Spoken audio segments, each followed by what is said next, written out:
આમ કરતા કરતા પાવાગઢના મુખ્ય દરવાજા સુધી પહોંચી ગયા છે. બહુ જ નજીક છે. માતાજીના દર્શન કરવાની ખરેખર બહુ જ પગથિયા ચડતા ચડતા થાકી ગયા છીએ અને અમે લોકો હવે ધીરે ધીરે માતાજીના દર્શન તરફ જઈ રહ્યા છે.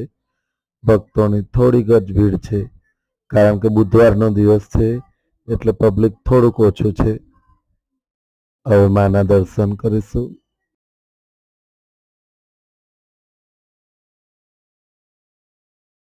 કેમેરો ઝૂમ કરો. ધીરે ધીરે મંદિરની નજીક છે. માના દર્શન કરીએ છીએ અને હવે પાવાગઢને આપણે દર્શન કરી લઈએ માના. હું ધીરે ધીરે આગળ વધતી રહી છું. ઉત્સાહ ઘણો છે, કારણ કે મેં પણ 3-4 વર્ષ પછી પાવાગઢનું મંદિર જોયું. પહેલાં કરતાં બહુ બદલાઈ ગયું છે. અને મહાકાળી માતાની બાજુમાં લક્ષ્મીજી છે, મહાકાળી છે અને બહુચર માના દર્શન પણ કર્યા. હવે આપણું પૂર્ણાહુતિ તરફ જઈએ છીએ.